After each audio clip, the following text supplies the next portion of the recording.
Hi Vikram, thanks for joining the call. Thanks, Kamal. Thank you for Okay, inviting. good. Good to have you rather because I heard a lot about you from a friend of mine and आप हैदराबाद में काफी famous हो as in a tattoo artist. Thank you, bro. Yeah, I've invested my 14 years in this city now. 14 years. Yeah, That's amazing, phenomenal. So you're basically from Hyderabad? I was born and brought up in Delhi. I moved to Hyderabad after completing my actually college and all. Yeah, so I actually started my career as a tattoo artist. I was working. Well, first I started my own like when I was in college, like 2005 actually. Uh-huh. Yeah, so that was like my beginning of in this field actually. And at that time, there were like very limited handful of tattoo artists throughout the India, and it So was a lot आप of ये कौन से underground. timeline को refer कर रहे हो? This is 2005 around September October, bro. 2005 मतलब almost 19-20 साल पहले. Yeah, bro. Next year I'll complete my 2 decades in this field. That's impressive. Good Vikram, good to have you by the way. Thank So yeah, अगर आप अपने बारे में बता सकते हो how have you started because as a tattoo artist 20 साल इस फील्ड में रहना एंड आपने तो भाई मैं क्या ही बोलूं टैटू उस समय फॉर वेरी शो अगर वो एग्जिस्ट भी करता था बहुत कम्युनिटी लेवल पे एग्जिस्ट करता था या फिर at a very premium level पे हाँ बट मतलब उस हाउ टाइम हैज इट पे it was more of underground मतलब टैटू हाँ होते बहुत थे बहुत बट बहुत कोई रेस्ट्रिक्टेड स्टूडियो मार्केट होता था या स्टूडियोज नहीं होते थे, होम विजिट्स होते थे, मतलब ऐसा नहीं होता था कि सबके पास अपना कोई प्लेस है, कोई टैटू स्टूडियो प्रॉपर है। लिमिटेड मतलब पूरे इंडिया में हार्डली एक या दो टैटू स्टूडियोज थे उस टाइम पे, शायद एक बॉम्बे में था और एक दिल्ली में था, फंकी मंकी। वेरी पॉसिबल क्योंकि उस समय मेजर सिटीज में ही उनके customer in fact it was not very famous trend as well in Indians to get the या टैटू इनिशियली टैटू को उतना ज्यादा एक्सेप्टेंस नहीं मिला था। उस टाइम पे इसको रिबेल माना जाता था। बेसिकली अंडरग्राउंड सीन था, घर वाले भी अगेंस्ट होते थे, बच्चे अगर करा लेते थे तो। नहीं घर वाले तो अभी भी अगेंस्ट होते हैं यार कई बार तो चिल्लाने नहीं, लगते अब हैं तो लेके मतलब आ जनरेशन जा आते हैं। अब मेरे पास so 3 जनरेशन हैं टैटू टैटू कराने जो आते correct हैं। but by the way how did it happen what was your moment that you decided कि भाई अब टैटू आर्टिस्ट ही बनना है क्योंकि ये सोचना उस समय बड़ा मुश्किल है या मतलब it was not planned at all. मैंने अपना जैसे बेसिकली मैं स्टार्टिंग से बताता हूँ। मैं बचपन से बहुत पैशनेट था ड्राइंग को लेके, तो मैं ड्रॉ करता था। फिर मेरे पे इन्फ्लुएंस था बहुत ज़्यादा रेसलिंग का। रेसलिंग WWF उस टाइम पे थी, अब WWE है। मतलब और पूरे दिल्ली वाले क्वालिटी थे या अब बेंचो और एनीवे वही म्यूजिक, रॉक म्यूजिक, रेसलिंग, इनको देख देख के ना मैं हाथ पे अपने बचपन से ही बॉल पेन से जैसे टैटूज बनाता था। स्कूल लेके जाता था बॉल पेन, स्कूल में फ्रेंड्स के बनाता था। मतलब उस टाइम से मेरे को पैशन तो था, बट ये नहीं पता था कि ये प्रोफेशन बन सकता है। प्रोफेशन बनने के बारे में बहुत बाद में सोचा मैंने, जब मैंने अपना कॉलेज कर लिया, जब मैंने मास कॉम जर्नलिज्म किया, उसके बाद मुझे लगा कि अब मैं 9 to 5 के लिए नहीं बैठ सकता हूँ, अब मुझे खुद का कुछ करना है और मुझे इस चीज़ का पैशन है। या so you were doing paintings and all so अच्छा एक बात बताओ जो जनरली जो मैंने देखा है लोग डूडल करते हैं उसके बाद फिर वैसा इंटरेस्ट आता है बट आपका इंटरेस्ट पेंटिंग में था मेरा आर्ट में था, मतलब मैं भी स्केच करता था मोस्टली, और पेपर से ज़्यादा मैं अपने हाथ पे करना प्रेफर करता था उसको, और उसको ऐसे ही लेके घूमता भी था। तो बचपन से अच्छा वो पैशन था, बॉल पेन से जैसे हाथ पे ही ट्राइबल्स बना लिए, ड्रैगन्स बना लिए, कार्टून कैरेक्टर्स बना लिए, रेसलिंग के लोगोज बना लिए। रेसलिंग मतलब जैसे वो रॉक का बुल होता था, स्टोन कोल्ड का स्कल होता था, वो सब पैशन था मतलब। ओके ओके तो फिर ये मतलब नहीं मेरा जानने का सवाल है, क्योंकि ये सब इंटरेस्ट बचपन में बहुतों को होते हैं या हम इंडियंस को चुल तो होते ही है भाई कुछ करना है but end of the day सबके सब ले दे के आते हैं वही है इंजीनियरिंग वही या सब ले दे के 9 to 5 बट पेंटिंग हाथ पे करने से लेके टैटू तक का जर्नी वो ट्रांजिशन कैसे हुआ वो मुझे जानने का शौक है उसका पूरा क्रेडिट मैं दूंगा मेरे पेरेंट्स को। मेरे डैड एक्चुअली जब मैं 10th में था, तब मेरे डैड का बिजनेस हुआ करता था स्टिक ऑन टैटूज का। तो मैं उनके लिए ओके डिजाइनिंग करता था कंप्यूटर पे, कोरल ड्रॉ पे, फोटोशॉप पे। तो वहां से भी मुझे थोड़ा और इस फील्ड में थोड़ा और वाइड स्पेक्ट्रम दिखा, मैं डिजाइन भी बनाना शुरू हो गया था। और मतलब मेरे पेरेंट ने मुझे एक तरह से पूरा सपोर्ट किया इस चीज के लिए। जब मैंने अपना टैटू करवाया था, मैं 17 का था, फर्स्ट टैटू मैंने जब करवाया था, मैं बनवा के घर आया और मैंने अपने घर पे अपना फर्स्ट टैटू दिखाया, और मैं खुद नहीं खुश था उस टैटू से क्योंकि वो आउटपुट उतना मजेदार नहीं था। तो मैंने हाँ टैटू हाँ। दिखाने के टाइम पे अपने डैड को बोला कि मेरे को अगर मिल जाए ना मैं इससे अच्छा बना सकता हूँ। तो उन्होंने सुनी वो बात, उन्होंने मेरे लिए अरेंज करवाई। विद इन 3 मंथ्स के अंदर अंदर मेरे पास अपनी टैटू मशीन, अपनी टैटू किट थी। तो वो मेरे पेरेंट्स का ही पूरा सपोर्ट बोलूंगा मैं इस बारे में। तो ब्यूटीफुल। क्योंकि यार उस समय पेरेंट्स का support with respect to the tattoo, मतलब it is, you can keep it as a भाई, वो विजडम होना चाहिए, वो विजन होना चाहिए कि भाई चलता है, ये भी चीजें हो सकती है। So how did your journey start, मतलब आपने कहीं ट्रेनिंग ली फॉर्मली या फिर how how was that? As I told you, जब मैंने स्टार्ट किया ना 2005 में, उस टाइम पे मतलब कोई ऐसा नहीं था कि आपको कोई ट्रेन करे या फॉर्मल कोर्स हो या कहीं पे जाके आप सीख सकते हो। तो मोस्टली क्या होता था, लोग अप्रेंटिसशिप करते थे। अप्रेंटिसशिप करने के लिए भी बेसिकली स्टूडियोज होने चाहिए, मतलब कोई ऑलरेडी टैटू आर्टिस्ट है आप उसके अंडर सीख सकते हैं, बट वैसा कोई सीन ही नहीं था। वरना उस टाइम पे यूट्यूब था 2005 में कि हम देख के सेल्फ कुछ सीख लें।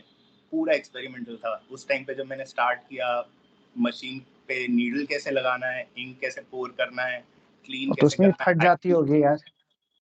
स्टेंसिल्स भी नहीं बनाने आते थे ब्रो। मतलब फर्स्ट टैटू जो मैंने किया था अपने ऊपर किया था, तो मैं डायरेक्ट मशीन लेके अपने पैर पे बैठा था। मुझे नहीं पता था कि उसके लिए पहले अपने को ब्लूप्रिंट लगाना पड़ता है और टैटू करना पड़ता है।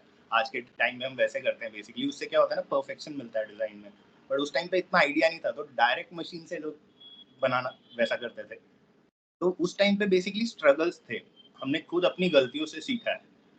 और उस टाइम पे एक प्लस पॉइंट ये था मार्केट का कि हमारे को कभी भी ना चैलेंजिंग टैटूज नहीं आते थे। उस टाइम पे बहुत सिंपल मार्केट था, बेसिक डिजाइन चलते थे, ट्राइबल्स, लेटर्स, नेम्स, जो बहुत मेरे हिसाब से आज की डेट में कोई अच्छा आर्ट करने वाला अगर स्कूल का बच्चा भी होगा वो भी ही can also manage to do that. So आपके लिए गिनी पिग कौन था जब आप शुरू शुरू में सीख रहे थे, other than your own body part का? या किसके ऊपर आप एक्सपेरिमेंट कर रहे थे? So I'll tell you my story. First tattoo was on myself. Second tattoo was on one of my best friend. उसको पकड़ा था मैंने और वो लकीली बहुत अच्छा हील हो गया। उसी का टाटू देख के थर्ड टाटू तो मेरे पास क्लाइंट आ गया था करवाने के लिए, पे करके बनवाने के लिए। अब कैसे more of a word of mouth हुआ? या और उस टाइम पे इतनी रेयरिटी थी ना कि लोग सोचते नहीं थे। मतलब आज के टाइम पे तो लोगों के पास ऑप्शंस हैं, आज तो बहुत बहुत सारे ऑप्शंस है। स्टूडियोज हैं।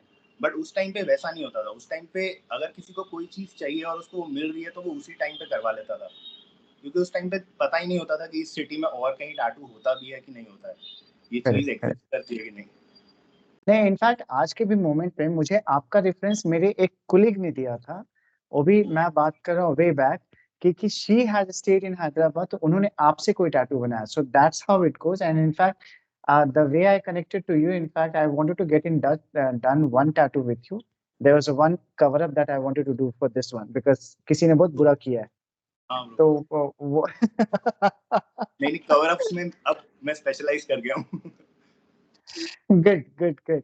सो जनरली जो टैटू होते हैं काफी पर्सनल स्टोरीज होते हैं, मतलब ऐसा कोई एक्सपीरियंस आप शेयर करना चाहोगे जो कि एक होता है ना, आज स्पेशली आज की डेट में जो बहुत वियर्ड रिक्वेस्ट भी आते हैं, सर मुझे यहाँ टैटू बना दो, वहाँ टैटू बना दो, अदर देन गर्लफ्रेंड बॉयफ्रेंड के नाम, how do you tackle with it, या हाउ डू यू वैसे गो बहुत अबाउट इट? सारे वियर्ड रिक्वेस्ट आते हैं। जैसे सबसे ज्यादा तो नेम्स हैं। मतलब आई पर्सनली सजेस्ट, किसी को भी नाम का टाटू अगर कराना है तो वेडिंग के बाद कराओ, उससे पहले मत कराओ। बहुत सारे कवर अप्स होते हैं उन चीजों के। जैसे अगर वैलेंटाइन के टाइम पे हम बहुत टाटू करते हैं वैसे वाले, और विद इन 2 मंथ्स फिर वही लोग वापस आते हैं कवर उसको करा। कवर अप करने के लिए। तो नेम ओके। टाटू सोच समझ के कराना चाहिए, या ऐसा कराओ कि मतलब बेसिकली सिंबोलिज्म में जाओ। I will suggest, if you want to get something like that, go with symbolism. Morse code में करा लो, या फिर कुछ अलग सोचो, कुछ आइडिया क्रिएट करो, साउंड वेव बना लो, कुछ यूनिक सोचना पड़ता है उसके लिए। बट रेगुलर चीजें मत करो। जैसे रेगुलर के अंदर आज के डेट में a lot of artists have problem doing infinities, flying birds, names तो सबसे बड़ा जिंक्स माना जाता है टैटू आर्टिस्ट के लिए। मतलब इतना ज्यादा हमारे को यही सब करने मिलता है कि बहुत रिपीटेटिव हो जाता है, कुछ क्रिएटिव नहीं रहता उसमें। Okay okay. सो ये जो आप लोग चार्ज करते हो, क्योंकि जनरली आज की डेट में टैटू के कॉस्ट पर स्क्वायर बेसिस पे होते हैं, पर स्क्वायर, राइट? या बेसिकली हाँ। ये सिर्फ इंडिया में है ब्रो। इंडिया में ही प्राइसिंग बहुत ऑड है शुरू से। यहाँ पे साइज के अकॉर्डिंग चार्ज हुआ है हमेशा से टैटू के प्राइसेस। जबकि इफ वी सी वेस्टर्न, जैसे यूएस का, यूरोप का देखेंगे ना, वहाँ आर्ली बेस पे चार्ज होता है। आर्ली बेस पे ओके। कन्वीनियंट, बहुत कन्वीनियंट रहता है, आपको अच्छा आर्ट वर्क मिल जाएगा। साइज बेसिस पे it might go beyond a certain amount also. Size का क्योंकि मल्टीप्लाई करोगे आप, जैसे for example 10 inch by 10 inch, आज की डेट में मार्केट में बेसिक अमाउंट अगर कोई चार्ज कर रहा है तो आजकल 500 भी लेते हैं लोग पर इंच का। तो 100 इंचेस का 500 के हिसाब से 50,000 हो जाता है। अब डिपेंड करता है कि आपको वो वर्क 50,000 वर्थ है कि नहीं है। अगर वो आर्ली बेसिस पे करेंगे, हो सकता है वो 3 आवर्स 4 आवर्स में खत्म हो जाए, तो हाफ ऑफ द अमाउंट में भी हो सकता है वो। तो वो ओके। फर्क है इंडियन मार्केट में ना। तो यहाँ पे साइज के हिसाब से चार्ज करते हैं। अच्छे आर्टिस्ट जिनको बेसिकली एक्सपीरियंस ज़्यादा है, 15 ईयर्स 20 ईयर्स बियॉन्ड, वो लोग थोड़ा, उनका पर इंच ज़्यादा रहेगा। और जो अभी बिगनर्स हैं, जो अराउंड 1 और 2 ईयर्स के एक्सपीरियंस वाले हैं, उनका बेयर मिनिमम के क्लोज रहता है। वैसा रहता है प्राइसिंग का। एंड आई थिंक उन कलर्स, डिटेल्स, थोड़े फैक्टर्स और रहते हैं। जैसे रियलिस्टिक टैटूज के प्राइसेस थोड़े ज़्यादा होते हैं क्योंकि उसमें काम थोड़ा ज़्यादा होता है, डिटेल थोड़ा ज़्यादा होता है। फिर not everybody will do it, but micro tattoos भी होते हैं। माइक्रो मतलब बहुत छोटे छोटे टैटूज जिसमें बहुत डिटेल होता है, बहुत छोटे साइज में। उनको करना भी टफ होता है क्योंकि वो हील होने के बाद वैसे रहने चाहिए। मतलब फॉर नए एग्जांपल टैटू तो, for example like micro tattoos में like we can even do a coin size portrait. Like आपको आपकी फैमिली में किसी भी पॉइंट साइज पोर्ट्रेट। या फेस, पूरा फेस टैटू बन जाएगा उतने से साइज में। Animal face, human face. यार ये सब मतलब सपोज बिकॉज ये सब अगर मैं पेन एंड पेपर पे भी ड्रॉ करने लगूँ तो अगर मैं रॉ लैंग्वेज मेरी फट के हाथ में आ जाएगी। But when it comes to the printing and then using needles, मतलब ये lot, it's a lot of work. It is lot it's of a work, but it's a medium. It's just like any other medium bro, art का। जैसे pen और paper भी एक medium है, canvas और paint brush भी एक medium है, वैसे ही स्किन और मशीन भी एक, टैटू मशीन भी एक मीडियम है। तो आपको जितना आप प्रैक्टिस करोगे आप उतना कंफर्टेबल हो जाओगे। लाइक अब 20 ईयर्स से मैं कर रहा हूँ, बेसिकली 19 ईयर्स से कर रहा हूँ। तो I feel I am more confident and more comfortable doing on skin then on paper. मेरे को स्किन ज्यादा ओके। कन्वीनियंट लगता है, या मतलब उस पे जो शेड्स मैं कर सकता हूँ।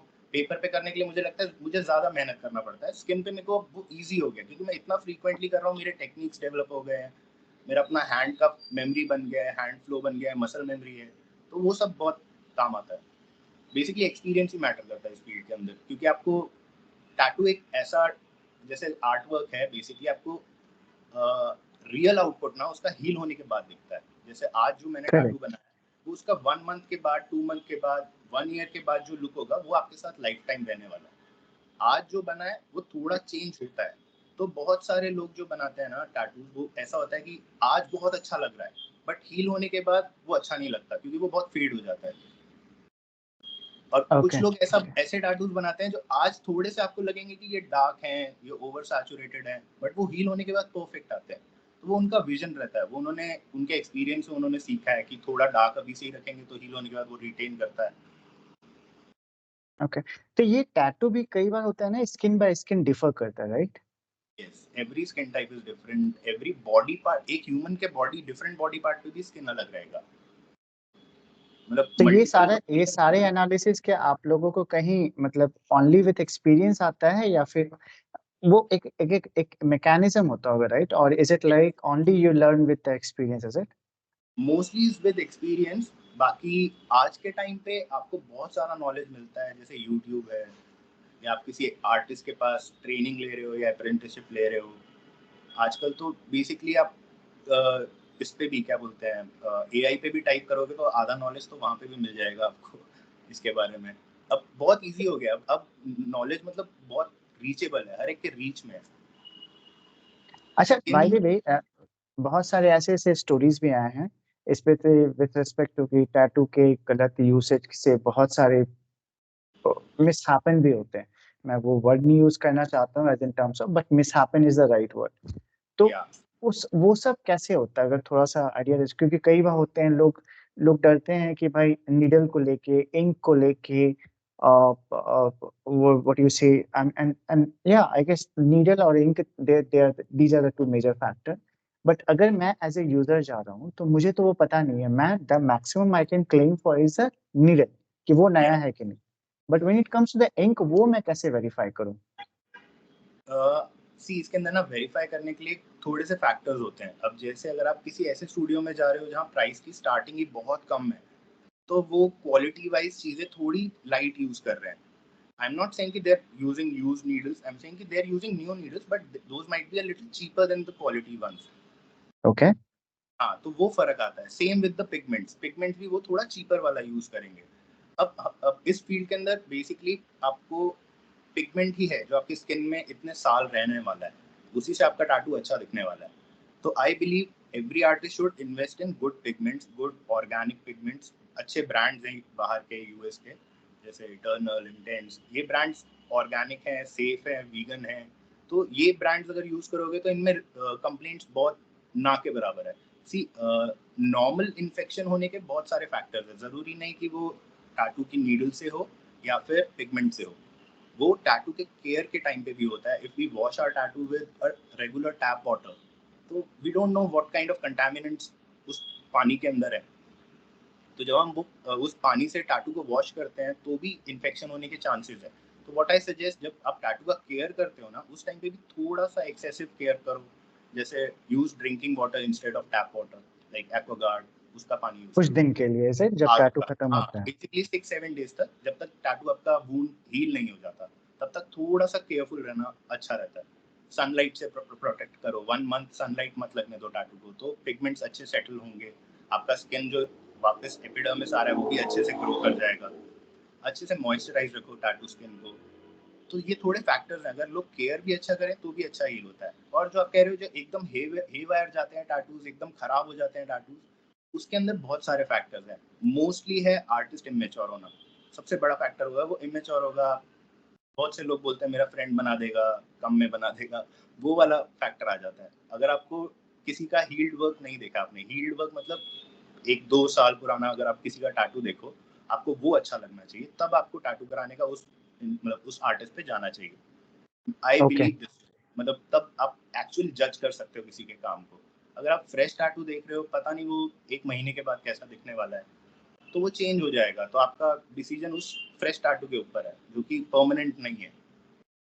ओके. ओके. तो मेरा एक बहुत बेसिक सा सवाल था कि सपोज ये भी जो टैटू मैन मेरा है, दिख नहीं यस. रहा इस पे, हाँ, तो हाँ. इसमें जो इंक यूज होता है इनफैक्ट, वो स्किन पे टिका कैसे रहता है? मतलब ऐसे वो क्या प्रोसेस होता है, उस पे थोड़ा सा एम्फसाइज कर सकते हो? क्योंकि ये मेरे लिए इनक्यूसिविटी हमेशा रहती है, भाई ऐसा कौन सा इंक होता है जो कि सिर्फ एक ही जगह टिका रहता है and it does not hamper you in other way as well? ये इंक का कुछ लेना देना नहीं है. दिस इज बिकॉज आर जो second layer of the skin, dermis जो रहती है, वो बेसिकली उसमें ज्यादा चेंजेस नहीं आते. जैसे हमारी एपिडर्मिस जो है वो वेयर एंड टेयर के साथ मतलब शेड होती है स्किन, रीग्रो होती है वो स्किन. तो एपिडर्मिस के साथ वैसा होता है. बट हम जब टैटू बनाते हैं ना, we cut the second layer basically, skin का एपिडर्मिस फिर डर्मिस. हम वहां तक सिर्फ उतना सा, विच इज अराउंड 3 mm, मतलब 3 mm का साइज रहता है स्किन के अंदर, उतना ही डेप्थ पे जाके इंक को रिलीज करते हैं मशीन से. तो डर्मिस जो हमारी लेयर है, वहां पे हमारा नेचुरल स्किन टोन का पिगमेंट होता है. तो वो जो लेयर है वो परमानेंट लेयर है बेसिकली. तो टैटू परमानेंट नहीं होता, वो स्किन लेयर हमारी परमानेंट है. इसलिए टैटू वहां पे हम जब ड्रॉप करते हैं तो वो परमानेंट दिखता है. अब बहुत सारे लोग हैं, आपने देखे होंगे कुछ टैटूज अगर हम टच करते हैं तो they are above the skin. That is because कि वो आर्टिस्ट जब बना रहा था, he went beyond the dermis. उसने और डेप्थ में जाके करा है. उससे क्या होता है, जब टैटू हील होता है तो it heals as a scar tissue. वो एक, जैसे हमें स्टिचेस लगते हैं तो उसके ऊपर कैसे स्किन थोड़ा लंप के साथ ग्रो होता है, तो वो वैसा स्किन ग्रो होता है. तो दैट इज ऑल्सो एमेचोरिश. वो भी मतलब अच्छा नहीं रहता. टैटू ऐसा नहीं होना चाहिए, स्किन के अंदर रहना चाहिए when you touch it. Reason मैं इसलिए पूछ रहा हूँ क्योंकि जब मैं पहली बार टैटू बना रहा था तो मुझे याद है मेरे हाथ पे थोड़े थोड़े ब्लड भी आ रहे थे. या वो क्योंकि अलग स्किन बात. कट हो रहा है ना, थोड़ा तो ब्लीडिंग होएगा. मतलब हार्डली 2-3 ड्रॉप जितना ही होता है if we measure it, but it's not more. मतलब ऐसा नहीं कि उससे आपको ब्लड लॉस हो रहा है. बहुत कम रहता है बिकॉज स्किन को ट्रॉमा है. हम स्किन में माइक्रो होल्स एक तरह से पंचर कर रहे हैं, स्किन को पियर्स कर रहे हैं लाइनिंग करते हुए, तो माइनर कट के जैसा होता है. तो उस वजह से थोड़ा ब्लीडिंग होता है, बट उतना बॉडी बेयर कर सकती है. ओके. कभी ब्लंडर किया आपने टैटू में? I didn't get you. मैंने कहा कभी ब्लंडर किया है टैटू में आपने? ब्लंडर ब्रो, मतलब अपनी तरफ से तो नहीं हुआ था, but there was a tattoo of a very big famous guy that I was doing long back, around 10 years back. तो उनके मैं ना हेड के पीछे गांधी लिख रहा था, मतलब देयर वाज अ टैटू, उनको टेक्स्ट चाहिए था गांधी। तो वो जब बनवा रहे थे ना, that guy was super tired. He was okay, telling me, getting the tattoo only, he was telling me कि I have not slept for past 48 hours. मैं 2 दिन से जागा हुआ हूँ, मैं इधर-उधर ट्रैवल कर रहा हूँ। तो जब मैं बना ही रहा था ना, तो दैट गाय डोज्ड ऑफ, उनका हेड थोड़ा-सा आगे आ गया। तो डी की लाइन एच तक चली गई थी। बट वो कवर हो गया था, उसको मैंने फिर व्हाइट का एक कोट करके गैप कर दिया था। बेसिकली उससे डाइल्यूट हो जाती है, क्योंकि एक ही कोट था और वो हेड पे था, ही हैड हेयर, तो उनका बेसिकली ये था कि कवर उनको अप उस हो गया। ही चाहिए था, बाद में बाल आ जाएंगे करके। Okay, okay. कभी कोई ऐसा वियर्ड रिक्वेस्ट आया है कि प्राइवेट पार्ट पे टैटू बनाना है? हाँ bro, on end of, like private part के टैटूज बेसिकली चेस्ट पे आजकल बहुत कॉमन है, नेम्स वगैरह लिखवाने के लिए, वेस्ट पे बहुत कॉमन है, but beyond that I deny the request. अच्छा, तो मतलब रिक्वेस्ट आते हैं आपको? बोलते हैं, मतलब कुछ लोग होते हैं जिनको चाहिए प्राइवेट प्राइवेट ही टैटू चाहिए, घर पे नहीं दिखना चाहिए, किसी को पता नहीं चलना चाहिए। Okay, okay, okay. So mostly जब आप चेस्ट बोले तो it's women oriented, right? Because main तो वैसे भी कराते ही हैं, सो इट हाँ, हैज़ मेन बिकम। तो बड़े-बड़े टैटूज़ कराते हैं। फीमेल ओरिएंटेड बेसिकली फीमेल्स के भी वी डू चेस्ट टैटू, ऐसा नहीं है नहीं करते। But to a certain point, like ऐसा नहीं कि बहुत बड़ा टैटू बना देंगे, छोटे-मोटे नाम, छोटे-मोटे tattoo, because I don't suggest people to go for big tattoos, like girls should officially like avoid getting big tattoos on chest. In future, if you don't like it, it's very tough to do a cover up of it or get that removed also. Okay. यार एक बात बताओ, ये cover up को लेके बड़ा मतलब लोग टैटू बना तो लेते हैं, जैसा आपने बताया स्पेशली वैलेंटाइन में, या फिर someone like me who is out of कहीं से कुछ इंस्पिरेशन मिला एंड देन अब तो टैटू बनाना है, या फिर न्यू ईयर में। मैंने भी एक्चुअली किया था, तो फिर अब मुझे लग रहा है कि बिकॉज़ नाउ इट्स टाइम कि मुझे कवर अप कराना चाहिए, या फिर so what do you suggest? Cover up मतलब ज जैसे मेरा है टैटू, सपोज़ दिस वन है, अगर Yeah. What do you suggest? Shall I remove it और shall I cover up, or या फिर what's the basic idea? Because there is a lot of I'll not say misconception, but there is a lot of doubt with respect to भाई laser treatment कराऊँ या फिर cover up कराऊँ, वो उसको लेके बड़ा confusion रहता है। हाँ, वो तो है। सो मैं इसमें क्या बोलता हूँ ना, it all depends on your demand. आपको अब इसके ऊपर क्या टैटू चाहिए। If that tattoo is coloured और लाइट, वेरी लाइट, और लाइक कलर है तो और डार्क कलर वाला है, then it's manageable. But if it is very light shaded colour, light black and grey, then definitely you have to go for a laser session, like around 2-3 laser sessions to make it lighter, so that we can do that sort of artwork. But if you're okay having a little darker image on you, like आपका हुँ, design choice है कि जिसमें थोड़ा dark design है। For example, अगर आपका forearm जो अभी मैंने देखा, अगर आइडिया के लिए मैं बोलूँ, इसको हम स्वॉर्ड से कवर कर सकते हैं, जापानीज कताना से, या फिर हम विंग से कवर कर सकते हैं। बहुत सारी चीजें हैं जिससे ये इजीली कवर हो जाएगा, बहुत इजीली कवर हो जाएगा। थोड़ा बड़ा अगर आप जाओगे तो वॉरियर्स वगैरह के साथ ऐसे कुछ design basically we have to create जिसमें 100% कवर हो। तो उन सब में ये ब्लैक एंड ग्रे में भी कवर हो सकता है, कलर में भी कवर हो सकता है, up to you. I personally suggest people ki if you're avoiding to spend that much amount on laser is quite expensive actually. Then I'll suggest them to get a big cover up at one go. And if you're okay having that big of a tattoo, but some people they prefer having like small dainty छोटे छोटे tattoo बनाना है, बड़ा नहीं करना है। तो मैं उनको बोलता हूँ कि आप इसको 1-2 सेशन लेजर करा लो, फिर हम इस पे छोटा टैटू कर सकते हैं। ओके। सो समथिंग लाइक जो टैटू बड़ा स्ट्रॉन्ग है, पर since it's there for the last 12 year, 13 year, so do you suggest कि भाई कवर अप करा लो रादर देन पूरा क्लीन अप कराने से अच्छा है, या इज़ इट? मैं हर एक को यही सजेस्ट करता हूँ, कवर अप करा लो, economically it's good. If you are okay having a tattoo, pain wise it's quite bearable, a lot less, 100 times less painful than laser. I personally believe that laser में if you are using numbing तो बात अलग है, but without numbing तो it's quite unbearable. Okay, okay. So उसमें सुना है skin को जलाते हैं, इज़ इट? आई मीन अगर उस पे थोड़ा एम्फसाइज़ कर सके मतलब तो? उसका उसका मतलब टेक्निकल तो वही है कि वो स्किन को बर्न करती है, बट वो लेजर ना सिर्फ पिगमेंट पे अटैक करती है, ब्लैक पिगमेंट पे। तो ओके, मोस्टली तो उसके कलर पहले वो एनेस्थीसिया देते हैं, इज़ इट? और वो भी नहीं देते हैं? बड़े सेशंस के लिए एनेस्थीसिया दिया जाता है, बट छोटा-मोटा आपका टैटू है तो नहीं देंगे। और अगर आप अच्छी जगह पे करा रहे हो तो आप बोल सकते हो उनको स्पेशली कि they can give you anaesthesia. Okay, okay, okay. Good. So एक एक एक जो अभी तक आपका सबसे टफेस्ट टैटू रहा है, उस पे अगर कुछ हाइलाइट, बिकॉज़ मैंने आपके इंस्टाग्राम पे देखा यार, मुझे देख के डर लगता है। I mean how do you go about it? I mean मैंने देखा है कि पूरे के पूरे एक कॉन्सेप्ट को आप put it across in the body part, तो अगर मैं गलत नहीं हूँ उसको बनाने में 8 से 10 घंटे लगते होंगे। हाँ, जैसे कुछ टैटूज होते हैं जो हम बिट्स एंड पीसेस में करते हैं। अगर जैसे एक बड़ा बॉडी पार्ट है, जैसे फुल आर्म है, फुल लेग है, तो उसको हम ना सेशंस में ब्रेक करते हैं। मतलब एक सेशन ऑलमोस्ट 7, 8, 10 घंटे का रखेंगे मैक्सिमम। अगर उनका पेन थ्रेशोल्ड ज़्यादा है तो हम बड़ा सेशन रखते हैं, अगर पेन थ्रेशोल्ड कम है तो हम छोटे सेशंस रखते हैं मल्टीपल। तो उससे क्या होता है, लाइक जैसे आज हमने एक टैटू का एक सेशन किया, then we can do the second session after 6-7 days, जब तक बेसिक हीलिंग हो जाएगा वहाँ पे। मतलब फर्स्ट सेशन का थोड़ा बेसिक हील हो जाएगा, तब हम सेकंड सेशन कर लेते हैं। फिर सेकंड सेशन का हील होने के बाद थोड़ा बेसिक थर्ड सेशन करके उसको कंप्लीट कर सकते हैं। और वो ये सारा एक ही दिन करते हो या फिर you go almost follow a week? या at least a week gap, and अच्छा। properly, at least like between sessions at least a week gap should be there. And if you ask me, I will personally suggest everyone to take at least a month break so that your skin heals properly, that area is completely cleared of all the scab, पूरा नया skin आ जाए, तब आप उसके बाद second session कराओ, ताकि अगर टचअप भी चाहिए पुराने में थोड़ा बहुत गैप है तो वो भी हाथ के हाथ वी कैन उसको भी रीडू कर सकते हैं। Okay okay.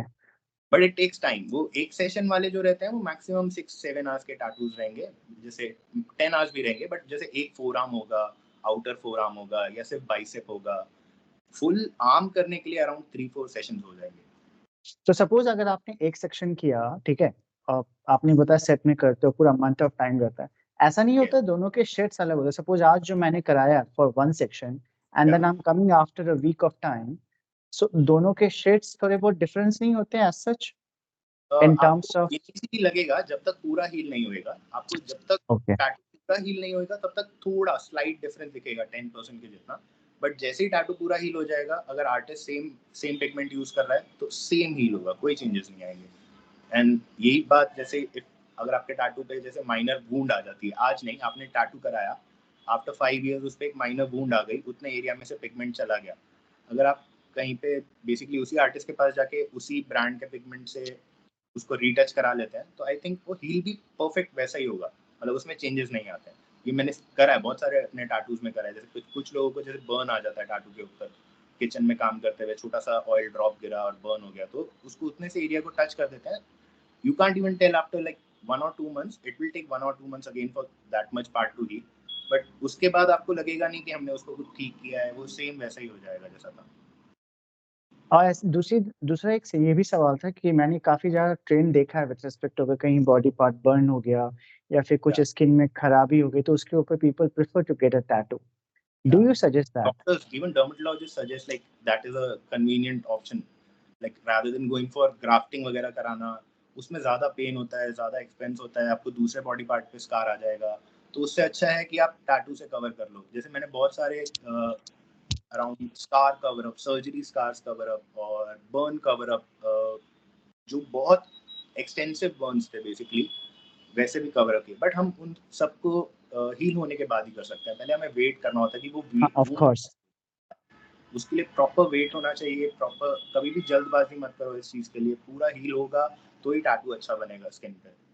तो उसका कुछ लॉन्ग टर्म नेगेटिव इम्पैक्ट नहीं होता है? पर्सनली मैंने आज तक नहीं देखा है और ना होता है, क्योंकि पिगमेंट्स हमारे आजकल ऑर्गेनिक है, प्रॉपर हाइजीनिक है। और अगर इसका थोड़ा रिसर्च जैसे मैं करता हूँ इस बारे में, तो आजकल ये पता चल रहा है कि अगर इन डेप्थ करा जाए तो और नॉलेज मिलेगा कि जिस बॉडी पार्ट पे पिगमेंट्स होते हैं, जैसे ब्लैक पिगमेंट होता है, तो UV rays can't penetrate beyond. तो it's actually a good thing. आपको अगर किसी फॉर्म का कैंसर यूवी रेज से होना है तो एक तरह से ये उसकी शील्ड है, तो फायदा है इसका एक तरह से उससे। बट कुछ केसेस में खराबी भी होती है। somebody is using bad pigment, metallic pigment, those will harm you in the long run. तो कोशिश करो ऐसी जगह पे बनाओ, those people who are using अच्छा सामान यूज कर रहे हो, क्वालिटी का सामान यूज कर रहे हो। एक्सपायरी आप चेक कर सकते हो बनवाने से पहले, नीडल्स का, जो भी मटेरियल यूज हो रहा है, तो आपको पता चलेगा कि क्वालिटी है कि नहीं है। सो ओके, सो उसी क्वेश्चन पे एक फॉलो अप क्वेश्चन है। आपने कुछ एक स्टेप्स बताया with respect to as a recommendation for somebody who is going, तो अगर अगर मैं एज ए फर्स्ट टाइम या फिर second time, I mean it does not matter whether I am going for the first time second, what are the precaution that one should be cautious about it? Because एक तो हम लोग सब जानते हैं भाई नीडल वाली चीज है, वो has to be first time, but as a user की तरफ से देखूं, अगर मैं going for the first time और सेकंड टाइम, तो what are the things that I should be careful about it? And I can ask the जो भी कर रहा है एज ए टैटू आर्टिस्ट कि भाई मुझे ये चीज की गारंटी आप दे सकते हो, उसमें कोई रिकमेंडेशन है? आप जैसे ब्रांड्स पूछ सकते हो उनसे पिगमेंट्स के। मैं पर्सनली तो यही अच्छा। सजेस्ट, अगर आपको दिख रहा है कि जैसे आप रिसर्च करो, जैसे 3-4 मेजर ब्रांड्स हैं जो हर स्टूडियो में आपको मिलेंगे इंडिया के अंदर, डायनेमिक, इंटेंस, इटर्नल। तो बेसिकली आपको ये 3-4 नाम देख लेना है, आपको पता चल जाएगा कि वो पिगमेंट्स कौन से यूज़ कर रहे हैं। अगर वो आपको लग रहा है कि वही वही ब्रांड है जो आपने पढ़ के गए हो, तो आप उस पर ट्रस्ट कर सकते हो। नीडल्स के लिए आप एक्सपायरी चेक कर सकते हो। सबसे बड़ी चीज़ जो आपको देखनी होती है, कंटामिनेशन की कितनी नॉलेज है एक टैटू आर्टिस्ट को। कंटामिनेशन मतलब? कंटामिनेशन मतलब क्रॉस कंटामिनेशन, मतलब अब जैसे हम टैटू कर रहे हैं तो हमारे हाथ ग्लव्स में होने चाहिए, आपकी स्किन को विदाउट ग्लव्स टच नहीं करने चाहिए, क्योंकि ब्लड ब्लड वाला वर्क है ये। तो उससे कंटामिनेशन का रिस्क रहता है। किसी भी इक्विपमेंट पे ब्लड ट्रांसफर हो रहा है, तो मैक्सिमम चीज़ें रीयूजेबल नहीं होनी चाहिए, वन टाइम यूज होनी चाहिए, डिस्पोजेबल होनी चाहिए। कवर्स होने चाहिए मशीन्स पे, इंक बॉटल्स पे, और जैसे जो क्लीनिंग वाला वाटर बॉटल होता है उस पर भी कवर होना चाहिए। बेसिकली एक टैटू आर्टिस्ट आपका टैटू करते हुए जब किसी भी चीज को छू रहा है, किसी भी सरफेस को छू रहा है, जस्ट मेक श्योर कि are those things covered in a plastic wrap और in a plastic cover. Then you will get to know कि that artist is following all the hygiene, पूरा हाइजीन अच्छे से फॉलो कर रहा है, उसको पता है ब्लड बॉर्न पैथोजेंस के बारे में, उसको पता है क्रॉस कंटामिनेशन के बारे में। तो आप टेंशन फ्री रह सकते हो वहाँ पे। बट अगर आपको लग रहा है कि वही आर्टिस्ट खाना खा रहा है टैटू करते करते बीच में ग्लव्स उतार के 2 मिनट, तो वो थोड़े से आपको चीजें देखने पड़ेंगे, थोड़े सिग्नल्स देखने पड़ेंगे कि उसको नॉलेज है कि नहीं है। ओके। इंडिया के और अंदर कई एक्चुअली बार, हेल्थ इंडिया के अंदर हाँ, एक्चुअली हेल्थ कोई है नहीं जो हैंडल कर रहा है, जो जिसके अंदर ये बेसिकली रेगुलेट होना चाहिए एक्चुअली ये सारी चीजें। अच्छा, तो मतलब बाकी वेस्टर्न कंट्री में these are regularised is it by the government? या US, Europe, everything is regularised. Frequent health checkups होते हैं वहाँ पे, मतलब जो सरप्राइज विजिट्स होते हैं स्टूडियोज के, देखने के लिए कि कैसे काम कर रहे हैं, उनका इक्विपमेंट कैसा है, तो वो सब वो चेक करते हैं। और तो यहाँ पे जैसे फूड इंडस्ट्री में एक बॉडी है FSSAI, तो वैसी कोई बॉडी है नहीं जो कि रेगुलेट करती है, डिस्पाइट कि ये इंडस्ट्री ऐसी है जो कि सीधा या आपके स्किन के अंदर जाती है। यस, अभी अभी तक इसको किसी ने गवर्न नहीं किया है। आई विल तो पर्सनली सजेस्ट कोई ना कोई तो गवर्निंग बॉडी होनी चाहिए, तो उससे बेसिकली एक स्टैंडर्ड बन जाएगा, पूरे इंडिया के अंदर एक स्टैंडर्ड बन जाएगा। ऐसा नहीं रहेगा कि इन्फेक्शंस कॉमन है, मतलब टैटू बहुत सेफली किया जा सकता है अगर बेसिक नॉलेज एक आर्टिस्ट को मिले। आज की डेट में हम देखते हैं कि बहुत सारे आर्टिस्ट, मतलब they don't have that background, उनको वो एजुकेशन नहीं मिला, तो वो वहाँ लैक कर जाते हैं, तो उनको वो अवेयरनेस मिलनी चाहिए। जैसे if you are artist in US और यूरोप नो, तो no matter how many year आप कितने सालों से टैटू कर रहे हो, बट एवरी ईयर आपको वहाँ पे ब्लड बॉर्न पैथोजन का टेस्ट देना पड़ता है। इंडिया में ऐसा नहीं है। इंडिया में देयर इज नोबडी गवर्निंग, ऐसा कोई देखने वाला नहीं है कि आपको नॉलेज है कि नहीं है, आप अपडेट कर रहे हो अपने आप को कि नहीं। बिकॉज टैटू का काम ऑलमोस्ट आई बिलीव एक छोटा मोटा, एक मेडिक के जैसा ही है, छोटा मोटा है, ब्लड से रिलेटेड काम ही है, तो अपने को थोड़ा नॉलेज होना जरूरी रहता है। Correct, correct. Good. Vikrant, sorry Vikram, with respect to the tattoo का जो ट्रेंड होता है, like any fashion trend, any sort of trend, उसमें ऑलमोस्ट चीजें रिसाइकलिंग होती है, मतलब चीजें रिपीट होती है। Is it also the case with the tattoo का केस में, विद रिस्पेक्ट टू जो डिजाइन होते हैं, जो ट्रेंड्स होते हैं, वो रिपीट होते हैं? क्योंकि यार 20 साल से रहे हो तो आपने तो एक पूरा का पूरा होता है ना, मैच्योरिटी लेवल तक पहुंचते हुए देखा है पूरी की इंडस्ट्री को, so उस पर थोड़ा एम्फोसाइज करोगे? और yes. Any typical design that you would recommend? क्योंकि कई बार होता है कि हम टैटू कराने जाते तो हैं, कुछ लेम एग्जांपल लेके, कि जैसे आपने जैसा बताया कि भाई गर्लफ्रेंड बॉयफ्रेंड का नेम टैप करा लिया, हस्बैंड वाइफ का नाम टैप करा लिया, and so and so forth, but what's are the best practice that one should follow for? I all for all my clients मैं सबको ये सजेस्ट करता हूँ कि आप जब टैटू बनवाने जा रहे हो, पहले थोड़ा सा रिसर्च अपनी तरफ से करो, जैसे इंस्टाग्राम, पिंटरेस्ट, इन पे पहले थोड़े आइडिया सर्च करो। आपको थोड़ा दिखेगा कि व्हाट अदर्स आर डूइंग एक बार आपको वो डायरेक्शन मिल जाए कि हाँ मेरे को ये डायरेक्शन पे जाना है, take that reference to your tattoo artist, वो आपको उसके बाद और अच्छा सजेस्ट कर पाएगा कि आप क्या कर सकते हो। जैसे अगर कुछ लोग आते हैं, जैसे फॉर एग्जांपल अभी नेम की बात हो रही है तो नेम की बात करते हैं, नेम लिखवाने आते हैं, तो I personally suggest rather than writing name, write a date in Roman Roman numbers. तो दिखने में भी थोड़ा क्लासी दिखता है, थोड़ा क्लीन दिखता है, और टैटू भी बहुत अच्छा दिखता है, एंड एवरीबडी वोंट नो कि वो है क्या जब तक आप बताओगे नहीं कि वो क्या है। Correct, correct. उस टाइप की चीजें कर सकते हो। और ट्रेंड्स का जैसे आप पूछ रहे थे, तो ट्राइबल्स अभी जैसे वापस आ गए हैं। पहले ये 1990s में बहुत ट्रेंड में होते थे ट्राइबल टैटूज, बट अब वापस आ रहे हैं और थोड़े से इवॉल्व भी हो गए हैं। तो टैटू के अंदर ना बहुत एवोल्यूशन चलता रहता है डिजाइन का। रेट्रो तो ऑलवेज इन है, मतलब उसको हम ट्रेडिशनल टैटूज बोलते हैं, ट्रेडिशनल अमेरिकन टैटू जो ओल्ड स्कूल और जिसमें वो एड हार्डी स्टाइल रोजेस रहते हैं, तो वो हमेशा से ही इन है, वो कभी आउट ऑफ ट्रेंड नहीं गए। टैटू का अंदर ये है कि nothing goes out of trend. आपको ओके, ओके। option होना चाहिए। कुछ लोग होते हैं जिनको अपनी बॉडी चाहिए ही रेट्रो, तो they will always opt for ये ट्रेडिशनल अमेरिकन डिजाइन। कुछ लोग होते हैं जिनको जापानीज आर्टवर्क बहुत पसंद होता है, they will go for Japanese oriental style artwork. अब इंडिया के अंदर सबसे ज्यादा जो चलते हैं अभी, क्योंकि बिगनिंग स्टेज ही है, अभी 20 साल से मैं कर रहा हूँ, बट स्टिल अभी ये बहुत स्टार्टिंग स्टेज पे है। अब सडन पिछले 5-6 ईयर से बिकॉज ऑफ क्रिकेटर्स एक्टर्स बहुत अच्छा बूम आया है इस फील्ड में, क्योंकि क्रिकेटर्स आजकल आईपीएल में पूरे पूरे स्लीव्स करा रहे हैं। तो उस वजह से बेसिकली नॉर्मल सिटीजन्स भी थोड़ा सा ओपन हो गए हैं बड़े टाटूज के लिए। सब रेडी है, मतलब अब करवाने के लिए बड़ा टाटू भी आते हैं लोग, पहले सिर्फ छोटे छोटे बनवाते थे। तो ये दूसरा ये था from the career perspective financially कितना वायबल है?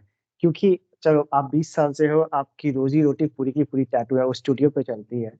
एंड कंसीडरिंग आपने पूरा का पूरा मार्केट इवोल्यूशन देखा है, आज की डेट में बहुत कोई ऐसे हैं कि वो those who wants to pursue as a career into, तो फाइनेंशियली कितना वायबल है और is it like same as any other business?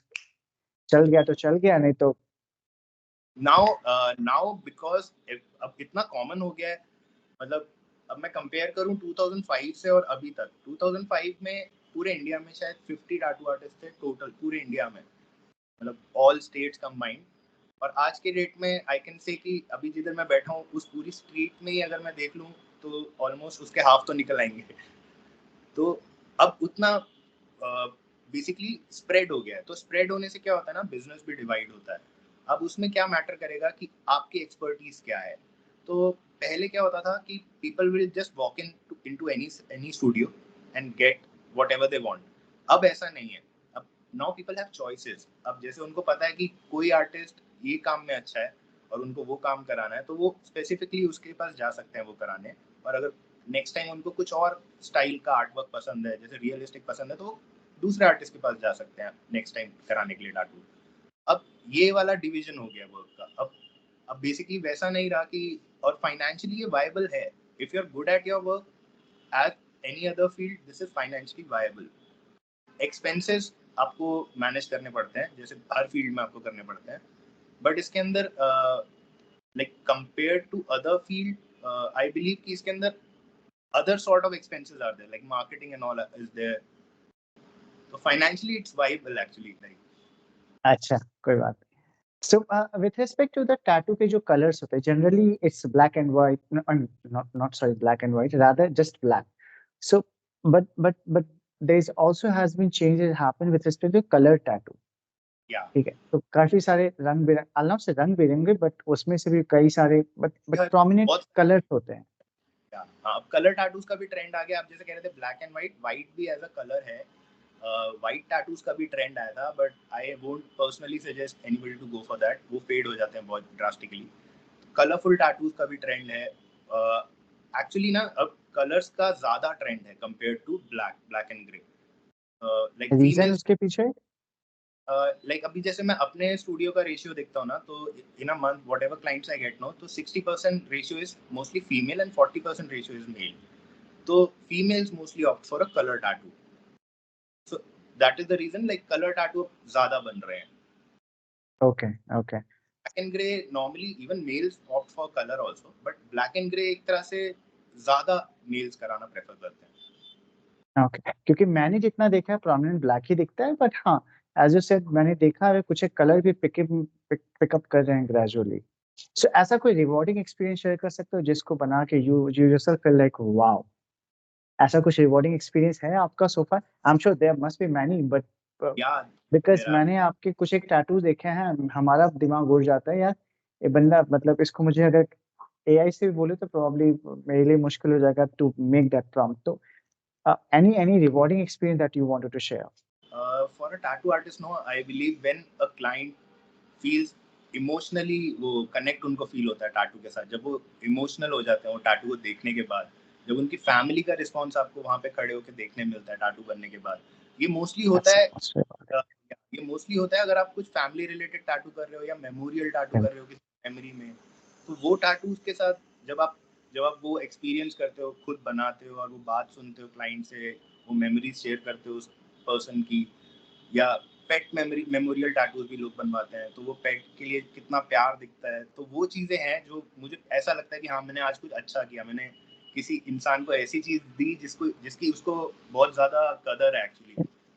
Okay, okay. So it's more of a emotional reward जो इसको बोल सकते हो, every now and then the moment somebody get over. Emotional reward for some people it's even like a style statement thing, उनको Correct. Cool factor भी मिल जाता है, बहुत सारे लोगों को ट्रांसफॉर्मेशन हो जाता है because of tattoo, like I have seen people transforming after getting a tattoo. जैसे कि जैसे कि लाइक आपका थॉट प्रोसेस चेंज हो जाता है, I personally believe that, like if you see it's just like any that that what we heard no कि secret, जैसे if you believe in anything that will happen, तो tattoo एक तरह से वैसा काम करता है। If you have a positive thing on you, if you keep looking at it every day, तो एक तरह से आप पॉजिटिव होना अच्छा, शुरू हो जाते हैं, पॉजिटिव इफेक्ट्स आपकी लाइफ में आने शुरू हो जाते हैं। और ऐसे एग्जांपल मुझे मेरे क्लाइंट से सुनने मिलते हैं, जैसे एक क्लीशे डिजाइन है बहुत टैटू का, कोई फिश बोलते हैं उसको, जापानीज फिश क्या रहती है, बोलते हैं?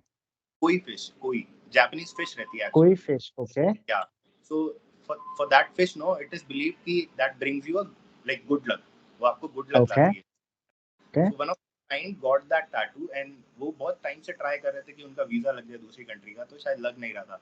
After getting the tattoo with in like 24 hours, like एक दिन के अंदर अंदर शी गॉट द कॉल, तो शी थॉट, उनको वो कनेक्ट बैठ गया कि हाँ इससे मेरा लक ओके, खुल गया।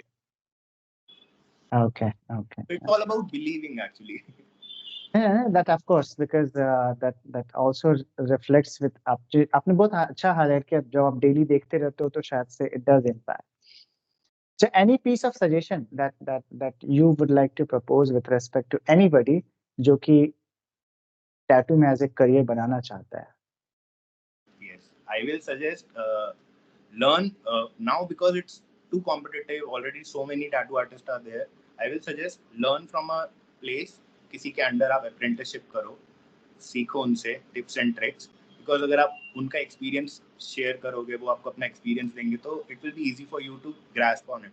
अभी मार्केट थोड़ी कॉम्पिटेटिव रहती है, लाइक बिकॉज इतना सारा कॉम्पिटिशन ऑलरेडी है, so from the first day you have to perform. अब वैसे स्टेज पे आ गया है टैटू इंडस्ट्री, लाइक अब ऐसा आपको चांस नहीं मिलेगा कि एवरेज टैटू करके आप सर्वाइव कर जाओगे। अब मार्केट में लोगों को अवेयरनेस है, अच्छा टैटू क्या है, खराब टैटू क्या है, तो अच्छा टैटू ही करना है पहले दिन से आजकल, क्योंकि एक प्लस पॉइंट ये भी है कि you get those practice skins, artificial skins, silicon, so you can practice on those and improve your work, then come on the real thing. उससे पहले don't come on real thing, पहले अच्छे से अपने आप को इम्प्रूव करो, स्किल्स अपग्रेड करो, बहुत सारा आर्ट वर्क देखो, आर्ट वर्क करो, ड्रॉ करो, उससे आपका हैंड मेमोरी बनता है। I will ऐसा suggest कुछ upgrading the skill is the main thing in tattoo. Like अगर आप tattoo field में आ रहे हो, already competition है, but if you bring something new, you will be accepted with open arms. ऐसा कुछ मैंडेटरी है क्या, अगर टैटू एज ए प्रोफेशन में मुझे जाना है तो I have to be really good at the painting और जो आपने जो बताया डूडलिंग या फिर जो बोल लो स्केच करना, इस टाइप की चीजें, या Yes, फिर bro. आप ऐसा भी कर सकते हो कि आपने जैसे होता है ना, आप मे बी समथिंग कुछ इम्प्रिंट टाइप का आता है जिसको आप पेस्ट करके then you make a draw the tattoo, वैसी भी चीजें है आई मीन? Yeah. मतलब I personally suggest art आना बहुत जरूरी है, क्योंकि आप बाउंड नहीं रहोगे, आप किसी भी चीज को लेके बाउंडेड नहीं हो। अभी वो जो स्टेंसिल वाला आप बोल रहे हो, even biggest of the artist use stencils, वो हर कोई यूज करता है। ऐसा नहीं कि कोई किसी भी आर्टिस्ट को आप बिना स्टेंसिल के ड्रॉ करने बोलोगे tattoo. Mostly like few will do free hand, आजकल फ्री हैंड पहले से ही चलता आ रहा है, but free hand tattoo artist भी होते हैं, but mostly every tattoo artist will use a stencil. But tattoo application जो होता है वो बेसिकली आर्ट ही है। मतलब उसके लिए आपको ड्रॉ करना आना चाहिए, आपको थोड़ा बहुत shades, colour filling, basic knowledge ये सारी होनी चाहिए। ड्रॉ करना एक प्लस बेनिफिट ही है, you can draw your own unique design which are required. अब कॉपी करना नहीं होना चाहिए, बेसिकली कॉपी नहीं करना चाहिए, गूगल से डाउनलोड नहीं करना चाहिए। Either create a new design yourself, try to make something new, उसको इम्प्रोवाइज करो, चेंजेस लाओ, अपना क्रिएट करना चाहिए। और ओके ओके ये चीज लैकिंग है, मतलब अभी इंडस्ट्री में ये लैकिंग है। If you open and type one term on Google, you'll see same thing repeating again and again, like अगर आप ओम टैटू डाल दोगे आपको 100 टैटू सेम दिख जाएंगे पहले पेज। तो वो सारी चीजें अच्छी नहीं है, खुद का कुछ हर बार क्रिएट कर सकते हैं। और ड्रॉ करना कंपल्शन आज की डेट में तो मैं ये कहूंगा कि कंपल्शन ही है टैटू आर्टिस्ट के लिए। Without drawing if you learn it also, you won't sustain in the long run. मतलब 2-3 साल में फेड हो जाएगा फिर वही, मतलब आपका काम उतना ग्रो नहीं करेगा ना फिर। अच्छा, कभी आज भी ऐसा होता है, दो आई मीन आई गेस ये क्वेश्चन आपके लिए वैलिड नहीं होगा, बट जब आप करते हो तो कभी वो दिमाग में हेजिटेशन आता है, यार कुछ टेढ़ा मेढ़ा हो गया तो, कुछ गलत हो गया तो, कुछ स्पेल आउट हो गया तो, कभी ऐसा दिमाग में होता है क्या? क्योंकि फ्रैंकली बताओ, मेरे लिए बड़ा नायाब काम है यार, किसी के स्किन पे पूरा का पूरा 2-3 घंटा, 5 घंटा, 8 घंटा नीडल लेके खेलते रहो। मतलब वो हेजिटेशन हर आर्टिस्ट को रहता तो होगा कि कुछ आउट ऑफ द लाइन ना जाए, बियॉन्ड ना जाए, कुछ खराब ना हो जाए। बहुत सारे फैक्टर्स है ना, क्योंकि हम ऐसी चीज पे काम कर रहे हैं जो मूविंग है, स्किन करेक्ट। मूविंग है। टैटू कराते कराते खांस दे, छींक दे, तो कुछ भी हो सकता है। तो गलती हो सकती है, बट विद एक्सपीरियंस नो आपको वो ठीक करना भी आ जाता है। वो बहुत छोटा पार्ट है। जैसे अगर आपका हाथ स्लिप भी कर गया, ऐसा कुछ नहीं है कि उतना कुछ डैमेज हो जाएगा कि आप ठीक नहीं कर सकते। लिटरली अगर आप 2-3 साल से भी टैटू कर रहे हो, थोड़ा नॉलेज आप में आ गया है, आप उसको इजीली ठीक कर सकते हो। एवरीथिंग इज मतलब करेक्ट मैनेजेबल। कर सकती है। हाँ, सब कुछ ठीक करा जा सकता है। खराब ओके। टैटू भी अच्छा करा जा सकता है, एकदम खराब को कवर भी किया जा सकता है। गुड विक्रम, दिस मतलब मेरे लिए ये सब सारे पर्सपेक्टिव नए थे, आई नो। अगर कोई सुन रहा है तो उसके लिए भी काफी कुछ नया पर्सपेक्टिव है, because here is somebody who is actually living and हाँ, living rather, day in day out rather, पूरा का पूरा लास्ट 20 सालों से। So this is pretty good. Thanks for your time, by the way. I know काफी मुश्किल से मुझे आपका अपॉइंटमेंट मिला, but thank you, thank you so much for your time, and all the best for your new studio. Thank you bro, thanks a lot, see you.